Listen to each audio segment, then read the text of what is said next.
Hey everyone, we're getting a lot of updates recently for old or kind of like unpopular champions. Like Aurelion Soul was our most recent one, but when I looked at that, he's still barely played at all, even though I think the update was actually pretty good. There are some champions that I feel like need a full update or something because it seems like we've forgotten they kind of exist, or Riot sort of have as well. These are my top 10 champions that I think people have just really forgotten about. Don't really want to play for solo queue. I'm not talking about pro play, by the way, but you'll probably see these once or twice every 100 games you play, which is pretty crazy. By the way, all the stats that I talk about in this video are from Lowalytics, which is normally the most accurate, and these are Plat Plus, but it's pretty average across tiers as well. Kicking us off today is going to be an AD carry that we barely ever see. Kog'Maw is on a 1.2% play rate and a 50.5% win rate. To give you a little bit of perspective, Kai'Sa is played around 500,000 times a week, and Kog'Maw is played around like 15 to 17,000. That's how low this is. I think he's got a pretty outdated kit, so this is going to be the first reason for it. There's no real ability damage. Mostly you're just pressing your W and you auto attack afterwards, and that's pretty much it. The main thing as well is a lack of mobility. He's not going to be as fun. He can't really make flashy plays, he can't dodge stuff, and he's pretty vulnerable, honestly, so you have to position really well. Mobility is everywhere in the game at the moment. With new champions and new updates and everything, they stack it so high. Like, Aatrox can dash every 3 seconds later into the game with some cooldown reduction, so how would you beat that as Kog'Maw? The answer most of the time is you just don't beat that. Like, if he gets on top of you, there is nothing you can really do without your flash, and even with that, it might not be enough. Another side to Kog'Maw as well is that he's massively better with a Lulu or with an Ardent Sensor, right? With a buffing champion at least, so it's hard to buff him on his own because you're going to make that duo aspect completely broken. There are honestly so many issues with Kog right now. One of the others as well is that you need to rely on your team more than any other AD carry, and AD carries are already pretty team reliant. The next champion we're going to look at is Maokai. He's played in 1.2% of games at the moment, and he's got a 51% win rate, so a little bit better.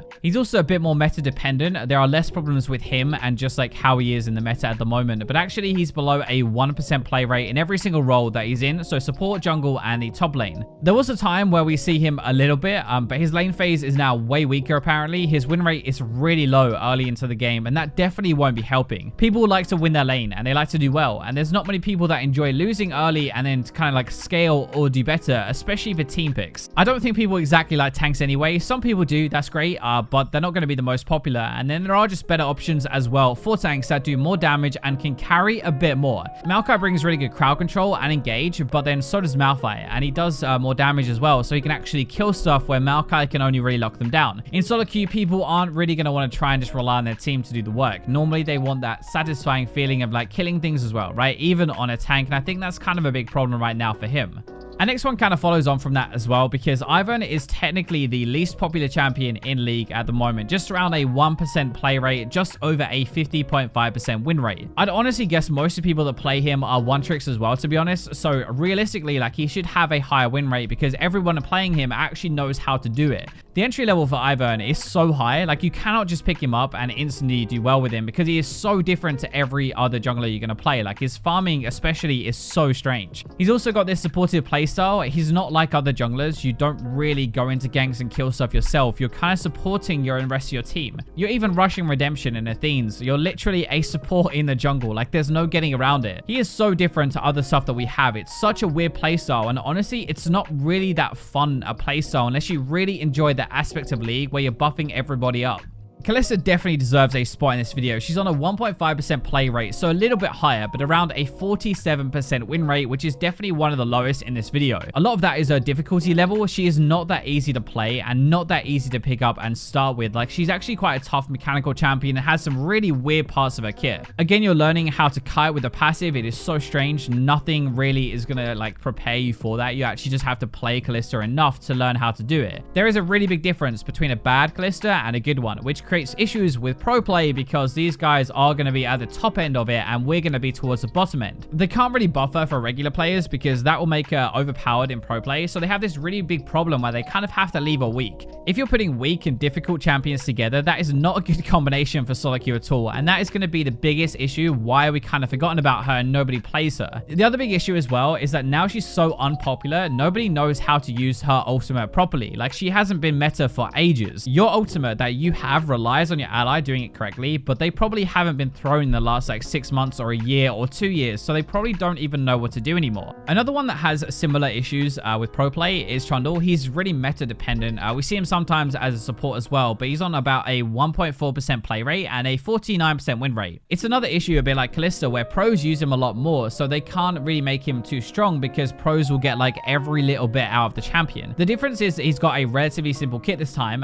compared to Kalista at least, so they can't buff him too much because the difference isn't too big. It's not a massive skill gap between like a new and a pro level Trundle, I guess, but it's more what he can actually do in pro game. The disruption from the pillars are insane. You can ruin tanks with his ultimate and help melt a frontline, which isn't as important in solo queue, but way more in competitive. Aside from that though, I don't think he has a massively fun or flashy or outplay kind of kit. You run at people, you press R and you chomp them down. Again, it's something that helps your team more than himself, but it falls into like, we can't really buff him because pros will abuse him, so we have to leave him pretty weak. And then it's like, well, solo queue players aren't going to play him then, so he's kind of stuck.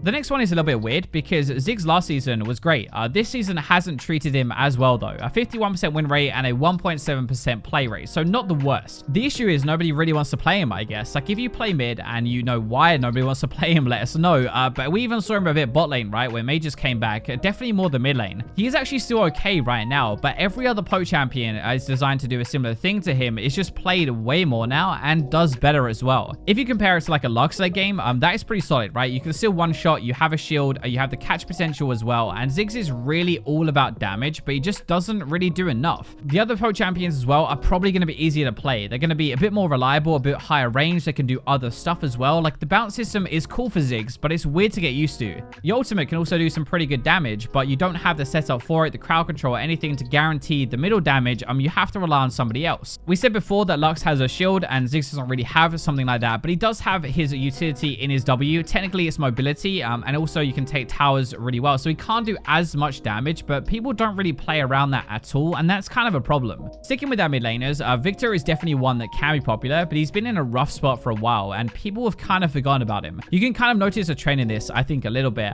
Unique mechanics which require you to play them differently to others often mean that not many people actually end up playing them. It's definitely simpler than a Kalista ultimate or an Ivan farming and clearing and stuff, but the point being you can't as easily transfer skills over from other mid laners onto Victor.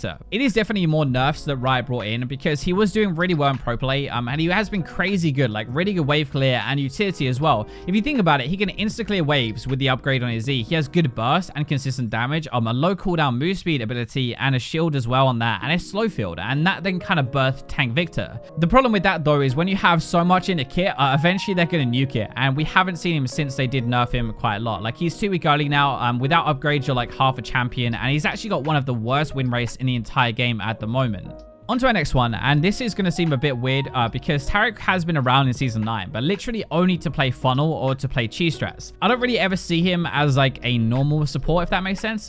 When those aren't being done, the cheese strats and stuff, he's not really played much at all. 1.5% play rate and a 51.6% win rate so far, which actually is one of the higher ones in this video. He is actually good, that's the thing. Well, he's not bad anyway. He's not like top tier, but he's definitely not bottom tier. I feel like this is mostly a fun aspect thing. Like if you want to play damage, you can do better things. If you want to play crowd control, Leona is probably a bit more fun, or Thresh, right? If you want to play like a shielder or a buffer, there are more fun ones as well. His kit also relies on a lot of other people. Like Janna can still do damage as well as protects, but Tareq really needs his ally to line up stuns and ultimate properly. He's also so much better in coordinated games where he uses ultimate to dive in and to go aggressive and block like tower shots, or where people just can't really fight back. Now people don't really know that much. They don't play with him often enough to know how to use that ultimate, and that is such a core part to him and probably really frustrating for Tareq players. There is actually one that this video might not apply to for much longer, because Riot have this in development update for Wukong and his clones that was being worked on but then kind of disappeared. Right now he's at a 2% play rate, so one of the highest in this video, and just under a 51% win rate. His kit is a bit outdated now, I think. He struggles, and I don't think he has a clear role either. Like sometimes it's a jungler, I think that's the most popular for now, but sometimes it's a top laner and sometimes even mid lane. I feel like most people that play him are one tricks at the moment, and that should mean that his win rate is higher, but but he's just not going to be that strong as a champion for the current game. This isn't because of pro play really, this is just a champion that Riot haven't touched for a while and has suffered with a lot of others around him being updated and just having better kits. The new changes, by the way, were mostly around the clone system, and it added a lot of new things that you could do, a lot of skill, and really played up to the kind of trickster theme that Wukong has.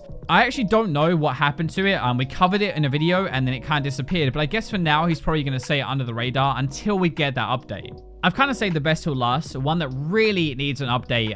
Tamu is a 1% play rate and a 46.5% win rate, right now the worst in the entire game. This is unfortunately just what happens when the kit is absolutely skewed towards pro play, and like pros will abuse it and solo queue stands no chance. Even when Tamu has a bad win rate, the Devour can allow you to make so many plays in pro, counter so many comps as well, and just flat out stop aggression and like counter a Sejuaniol. It's not the same thing as solo queue. It doesn't work the same way, it doesn't have the same effect, so it makes it 10 times better for pro compared. We did have top lane Tamu for a little bit, but Riot soon nerfed that, and now we're left with a poor frog who doesn't really have a home. His whole kit is just very problematic, relying on a very high base damage to be able to do anything, which makes balancing for top lane and support at the same time an absolute nightmare.